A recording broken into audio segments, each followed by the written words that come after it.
여러분 안녕하십니까. 백만개미 한석우입니다. 4월 11일 금요일 시장 정리하겠습니다. 트럼프 대통령이 일단 그 관세 정책에 대해서 급하게 이제 수습책을 발표했어.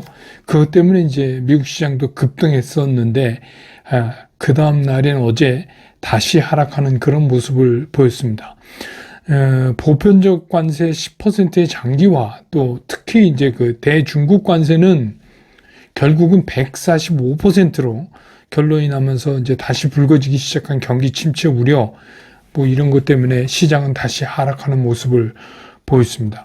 다우가 2.5% 빠졌고, 나스닥은 4.31%, S&P 500도 3.46%, 러셀 2000은 4.20포인트, 필라델피아 반도체 지수 7.97%나 하락하는 그런 모습을 보였습니다.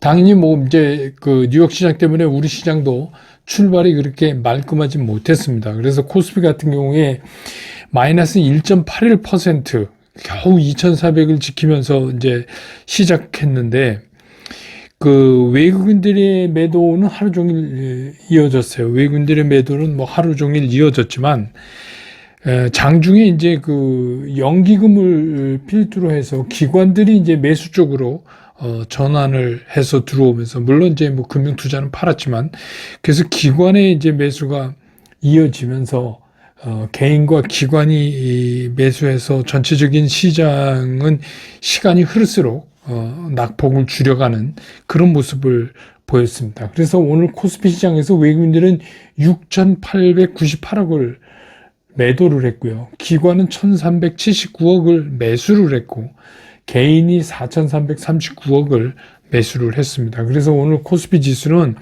2,432.72포인트, 어제보다 0.5% 하락을 하면서 금요일장을 마감을 했습니다. 코스닥도 1.28% 이렇게 하락을 하면서 이제 출발을 했는데, 초반에는 이제 개인 매수가 좀 일어나면서 주로 이제 바이오 쪽에 거기에 힘입어서 이제 빠르게 지수가 회복되면서 지수를 플러스권으로 돌려놨는데, 이때부터 이제 외국인과 기관이 순매수 위로 바뀌면서 개인은 또 거기다가 이제 매도를 하는 그런 모습을 보였지만, 외국인과 기관이 이제 매수로 돌아서면서 지수는 빠르게 상승하는 그런 모습을 오늘 보여줬습니다. 코스닥에서는 그 투시는 좀 많이 샀는데 금융 투자는 상당히 많이 파는, 그래서 기관끼리도 좀 엇갈리는, 오늘은 이제 투신이 좀 많이 샀습니다. 코스닥에서. 그래서 오늘 그 코스닥 시장에서 외국인이 262억을 최종적으로 순매수했고, 기관은 129억을 순매수했고, 개인이 374억을 팔았습니다. 그래서 오늘 코스닥 지수는 695.59포인트, 어제보다 2.02% 상승하면서 시장을 끝냈습니다. 그 기술적으로 보면 양시장이 모두 뭐 이제 상승 추세다 이렇게는 얘기할 수는 없지만, 중요한 건 어제 상승분을 나름대로 잘 버텨주었다. 물론 이제 뭐 코스피는 마이너스가 났지만 형태로 보면은 양봉을 만들면서 잘 버텨줬고, 뭐 코스닥은 말할 것도 없고, 그래서 이제 추가적인 어떤 시장에 긍정적 영향을 줄 수 있는 뭐 그런 것들이 이제 주말에 좀 나오면 내주 시장은 나름대로 좀 기대해 볼 만하지 않을까, 이런 생각을 할 수 있는 그런 이제 기술적 모습을 보여주고 있습니다. 이 시간 현재 환율은 1,450원 20전, 1,450원 20전. 그 다음에 시총 상위 종목들의 움직임을 보면, 오늘 이제 삼성전자, SK 하이닉스는 외국인은 전부 팔았고 물량이 좀 많아요. 외국인은 삼성전자 2,247억을 팔았고, SK 하이닉스는 1,546억을 팔았고, 기관은 두 종목 다 샀는데 뭐 삼성전자 78억, SK 하이닉스 233억, 뭐 그 정도입니다. 그 다음에 이제 LG 에너지솔루션, 현대차, 기아, 셀트리온, 이 종목들은 외국인과 기관이 동시에 다 매도하는 그런 모습입니다. 삼성 바이오로직스는 외국인들은 103억을 팔았는데 기관이 191억을 샀어요. 그 다음에 이제 외국인과 기관이 전체가 다 산 종목은 한화 에어로스페이스. 이거는 외국인 478억, 기관이 295억 이렇게 샀습니다. HD 현대중공업은 외국인은 51억 팔고 기관이 309억을 사고 그랬습니다. 네이버는 외국인이 150억 샀는데 기관은 89억을 팔고 그랬습니다. 코스닥으로 가보면 코스닥에서는 알테오젠만 외국인과 기관이 동시에 매수하는 종목이었고, 에코프로 에코프로 2차전지 관련은 외국인과 기관이 동시에 다 매도하는 그런 모습을 보였습니다. HLB는 외국인은 샀고 기관은 팔았고, 레인보우 로보틱스는 외국인은 팔고 기관은 사고 그랬습니다. 오늘 이제 눈에 두드러지는 그런 이제 종목들을 보면 첫 번째 이제 뭐 조선 기자재, 이거는 미국도 인정한 섹터니까 당분간은 상당한 우리 시장에서 힘을 발휘하는 섹터가 아닐까 이런 생각을 합니다. 그래서 오늘도 그렇게 올랐고, 그 다음에 이제 웹툰 쪽이 많이 올랐는데, 이거는 이제 웹툰 하나만 볼 수는 없어요. 웹툰, 영상 콘텐츠, 모바일 콘텐츠, 영화, 이런 것들이 이제 같이 다 이렇게 움직였어요. 그래서 이제 한학령이 이제 해소되는 거에 따른 이제 중국 기대에다가 더군다나 중국이 밝혔죠. 헐리우드 영화 수입을 축소하겠다. 이렇기 때문에 이제 그와 관련해서 여러 가지 컨텐츠나 또 웹툰이 컨텐츠화 하니까 이제 그런 것들이 반사이익을 좀 기대할 수 있지 않을까. 이렇게 해서 이제, 움직였고. 그 다음에 이제 미용 바이오라고 얘기하는 소위 말해서, 화장품도 아니고, 100% 바이오는 아니지만 그 중간에 있는 미용기기, 의료 AI, 보톡스 관련 이런 것들이죠. 미용 바이오 이것들이 이제 이거는 역시 이제 우리나라가 굉장히 강점인 그런 섹터죠. 이것들도 오늘 좀 강하게 움직이는 모습을 보여줬고, 그 다음에 이제 AI 소프트웨어 이거는 이재명 민주당 후보가 주로 오늘 이제 발표를 했잖아요. 이제 대선에 나서겠다 이제 출사표를 던졌는데, 여기서 이제 이런 이제 AI 쪽 소프트웨어 쪽에 대한 지원 정책이 언급되면서 그렇게 됐다.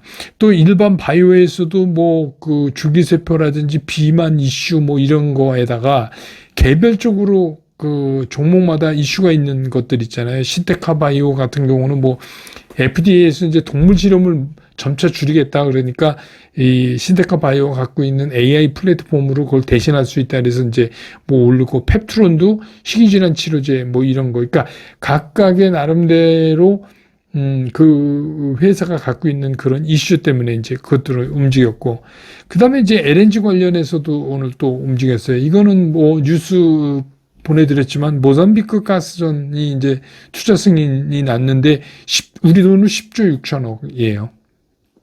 그래서 이제 그렇게 되면 아무래도 삼성중공업이 FLNG 이 플로팅 된 거 있잖아요. 그거를 수주할 가능성이 상당히 높다. 거의 코앞에 있다. 이러면서 이제 LNG 관련들도 좀 움직였어요. 그리고 로봇, 이것도 이제 피해갈 수 없는 섹터죠. 그래서 전선 또 원전 이런 것들도 오늘 움직였고, 그 다음에 이제 한덕수 총리 관련주로 시공테크 이게 이제 좀 움직이는 그런 모습을 오늘 보였습니다. 근데 이거는 이제 정치 관련주니까. 그래서 이제 오늘 시장을 정리해 보면 우리 시장이 점차적으로 좀 안정을 찾아간다. 그러니까 이제 섹터별로도 이제 구분이 되고 가야 될 섹터들이 이제 이렇게 전면에 나서고, 그래서 관세 유예 기간 동안에 나름대로 우리 시장이 좀 돌파구를 찾으려는 모습을 오늘 보였다. 그리고 이제 좀 기대한다면 특히 이제 주말 동안에 새로운 관세에 대한 좀 시장 우호적인 소식이 좀 나오면 다음 주는 좀 시장이 나아지지 않을까 이런 기대도 해봅니다.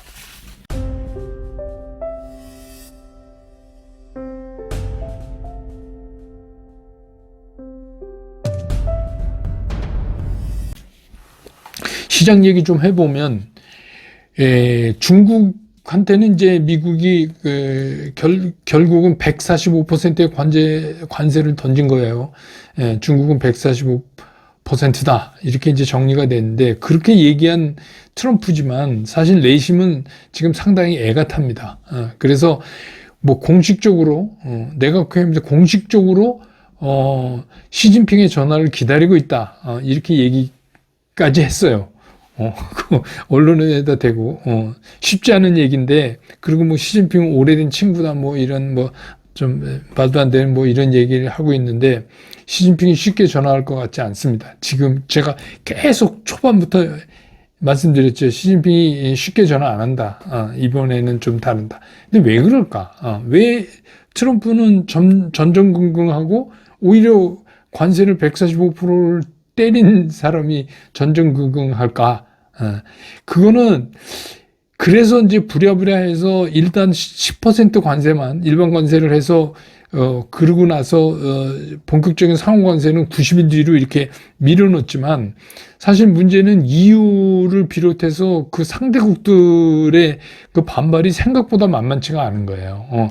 이렇게 확 겁주면 다 이렇게 죽어서 네 앞으로 말 잘 듣겠습니다 하는 거를 이제 예상하는 게 트럼프의 전법 아닙니까? 그러면 이제 하나씩 불러가지고 그 이제 자기 마음에 맞는 이제 그 조율법을 찾는 건데, 물론 이제 뭐 그 중에 뭐 우리나라라든지 대만이라든지 일본 같이 말 잘 듣는 나라도 있죠. 시진핑이 뭐 얘기하면 알겠습니다 뭐 이러는 이제 나라도 있지만, 근데 뭐 최근에 일본을 보면 이건 확인되지 않았으니까 직접 보복 관세는 못 때리지만 미국 국채를 갖고 뭔가를 꾸미고 있다는 얘기가 계속해서 끊이지 않고 나오고 있어요. 근데 뭐 어쨌든 간, 그런데 이제 뭐 대만, 한국, 일본 이런 거 제외하면은 뭐 베트남 같은 데는 말할 필요도 없고, 대부분의 주요 상대국들이 자꾸 미국을 신경 쓰이게 해서 말을 안 듣는 거고 있단 말입니다. 그래서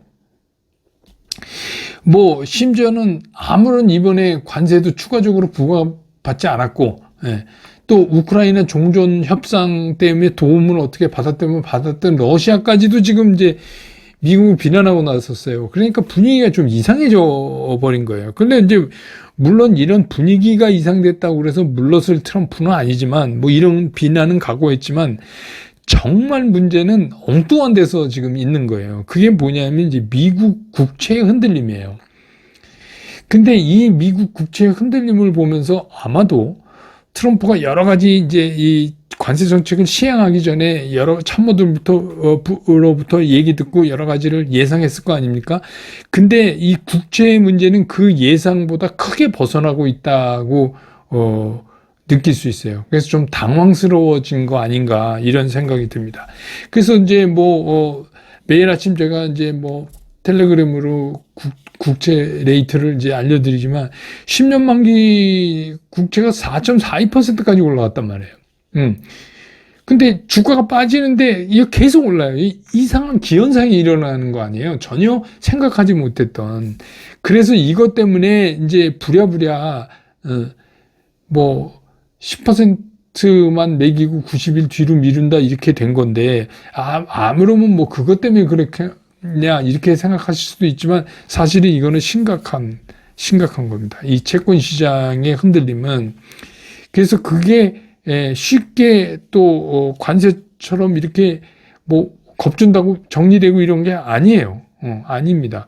근데 이제 이런 미국 정부의 그 예산 적자는 뭐 하루 이틀 얘기가 아니까 누적 적자 있는 데다가 채권 금리가 계속 높아지면 이제 어떤 현상이 일어나냐면, 당장 국채를 갚는 거는 고사하고 이자 갚는 것만 해도 버거워요. 근데 이제 이자 갚는 게 처음에는 6분의 1이 이자다. 정부 예산에. 그러다 5분의 1, 이제 4분의 1까지 가게 생겼어요. 그러니까 이게 자꾸 국채가 거기다가 이제 트럼프는 자꾸 감세 정책 하려고 그러죠. 그러니까 이게 답이 없는 거예요. 답이 없는데, 이런 그 국채 문제를 누가 촉발하는데, 국채의 수익률이 올라간다는 거는 국채 가격이 떨어지는 거잖아요. 그 국채 가격이 떨어진다는 거는 누군가 계속 판다는 거예요. 미국 국채. 아, 얘 안 되겠어. 미국 국채 이제 불안해서 못 사겠어. 이러면서 누군가는 판다는 겁니다. 이게 뭐, 중국설도 있고 일본설도 있지만 누군지는 정확하지 않지만 하여튼 채권 시장에서 그걸 파니까 이제 문제가 생기는 거 아니에요. 근데 이제 그럼 미국 국채를 왜 팔까? 이게 뭐냐면 지금까지 미국 국채 이러면은 이게 현금 담보력이 대단히 있는 거잖아요. 세상에 누구란 믿어요? 미국 국채야. 이거 현금이나 마찬가지야. 거의 이런 걸로 지금 통용됐던 건데 그렇기 때문에 그거를 제일 많이 이제 운영하는 애들이 누구냐면 뭐 이렇게 보유액이 아니라 제일 많이 움직이는 게 헤지펀드들이에요. 헤지펀드들이 미국 국채를 사요. 사면은 어떻게 해요? 사갖고 가만히 있어도 국채 이자 받아요? 헤지펀드가 그런 거 하는 데는 아니잖아요. 그러면 어떡하냐? 그 산 국채를 다시 맡겨요, 담보로. 금융기관에. 그리고 금융기관에서는 이게 거의 이제 현금 담보나 마찬가지니까 미국 국채니까 그 돈을 또 받아요. 그래서 그 돈을 어떻게 해요? 또 사요, 국채를. 그래서 또 받아요. 그러니까 처음에 100을 사서 맡기고 90 빼서 90으로 사서 맡기고 80 빼서 80으로 또 사고 계속 이거를 돌리는 거죠. 그러니까 이런 짓을 왜 하냐? 헤지펀드가. 우리가 보면 우습지만 이 규모가 상당히 불어나게 되면 그 스프레드 갭만 먹어도 이게 적은 돈이 아니에요. 그러니까 헤지펀드가 계속해서 그 짓을 한다고요. 거의 느낌이 서프라임 모기지랑 비슷한 거 이제 오시잖아요. 이게 이제 금융권이 안고 있는 돈을 굴리는 방법인데 근데 이제 채권 금리가 올라가면 채권 가격이 떨어지니까 담보력이 약해지잖아요. 그러면 이제 어떤 문제가 생기냐면 담보를 갖고 있는 금융기관이나 헤지펀드에 돈을 꿔준 데서 야 이거 갚어 아니면 담보를 더 넣어 뭐 이런 이제 얘기를 계속해서 요구하게 되잖아요. 이게 잘못하다가 어디서 뻥 터지면 우리가 서브프라임 모기지 본 것처럼 금융시장 붕괴로도 이어질 수 있다. 이거를 이제 최근에 굉장히 강하게 트럼프한테 누군가가 지금 이제 주변에서 얘기하고 있는 것 같아요. 근데 그것도 이제 트럼프도, 이거는 뭐 약간의, 뭐, 사이드 이펙트는 있겠지만 이 정도가 될지는 몰랐던 것 같아요. 그러니까 이제 이게 점점 심각한 수준으로, 가는 거죠. 이거를 지금 이제 굉장히 고민한다고 그래요. 트럼프 정부가. 그래서 이틀 전에 황급히 90일 유예한 것도 결국 이거 아닌데 이게 계속 안 떨어지니까 채권 레이트가 안 떨어지니까 이게 이제 문제다. 물론 이제 그 맞싸우는 있는 중국도 맞싸우면 피해가 가죠. 싸우는데 피해가 안 갈 수는 없죠. 그렇지만 이제 우리가 이런 걸 봐야 되죠. 이게 제가 스피드 게임이라고 그랬잖아요. 중국은 이제 여러분 아시지만 뭐 공산국가잖아요. 정부 통제가 굉장히 강한 거예요. 그리고 우리가 코로나 때 봤지만 도시 전체를 막 3개월 이상 완전히 봉쇄를 해도 국민들이 다 참아요. 그러니까 그런데 굉장히 익숙해 있는 국민이고 더군다나 이번에는 이 어려움이 미국이 우리를 괴롭힌다라고 하기 때문에 더 강하게 버틸 수 있다. 근데 미국은 막 물가 상승하고 수입 물가 상승해서 상승하고 이러면 국민들이 중국 국민들보다 못 견딜 거래요. 그런 면에서는 이제 시진핑이 나름대로 믿는 구석이 있는 거죠. 그런데다가 오늘 뉴스에도 나왔지만 이제 7월에 대거 EU 정상들이 베이징에 가서 중국과 뭐 인데 그것도 연합이 되면 이것도 골치 아파요. 말을 점점 안 들을 거 아닙니까? 트럼프. 예. 그래서 이제 뭐 아시지만 오죽하면 그 자넷 옐렌 전 장관이 트럼프 관세 정책을 최악의 자해 행위라고 했어요. 최악의 자해 행위. 예. 근데 이제 지금은 그렇게 이거 그대로 가면 자해 행위가 될 수 있죠. 뭐 관세로 해서 제조업을 미국으로 옮기고 그래서 미국의 적자를 줄이고 달러를 강하게 만들고 세계의 패권국을 유지한다. 일자리 늘리고 막 이랬었는데 이게 뭐 그렇게 관세 정책 하나로 되는 게 아니에요. 그게 뭐 제조업이 옮기려면 여러 가지가 맞아야 되는데 모든 걸 다 로봇이 할 수는 없잖아요. 그죠? 그래서 여러분 그 영상, 웃기는 영상 있죠? 그거 보셨죠? 미국에 있는 그 장관들이 막 그 운동화 끈 매서 운동화 공장에서 일하는 거죠. 그 어수룩한 손놀림하고 동양 사람들이나 뭐 베트남, 중국 이 동양 사람들이 팍 빨리 만드는 거랑 비교하는 그 짤이라고 그러죠. 그거 보셨죠? 예. 그건 사실이에요. 그 노동력의 수준이 떨어진단 말이에요. 그러면서 노동단가 높아요. 그러니까 그런 것들 없이 그냥 관세로 압박만 해서는 좀 힘들다. 그래서 이제 최종적으로 제가 이제 바람이 있다면 아마 이게 조만간에 빠르면 주말일 수도 있고 트럼프가 한 발 또 물러설 수밖에 없는 어떤 문제를 얘기하지 않을까. 그런 생각도 기대를 해봐요. 그러면 이제 우리는 상당히 좋은 거죠. 정신 차리고 이제 호흡 가다듬고 또 시장을 보고 시장도 상당히 이제 뭔가가 좀 정리가 되는 것 같은 느낌이 들잖아요. 예, 이제 그렇습니다. 그래서 이제 저는 주말에 좀 기대를 해보는데 트럼프가 좀 제발 또 한 발 물러섰으면 좋겠다. 이런 생각도 해봅니다. 오늘 금요일이라 봄이 완연한 주말인데 그래서 슬콘생에 제가 그 목련꽃 필 때면이라는 노래를 연주해 놨는데 이게 목련 피고 저희 아파트에도 꽃들이 좀 흐드러지게 폈는데 증시에 진짜 보면 아직 안 와요. 그래서 빨리 왔으면 좋겠다 하는 마음에서 올렸으니까 시간 나시는 대로 꽃 구경도 하시고 그 연주도 좀 여러 번 들어주시고 그러면서 편안하게 주말 보내시기 바랍니다. 저는 월요일 장 끝난 다음에 다시 여러분 곁으로 돌아오겠습니다. 여러분 고맙습니다.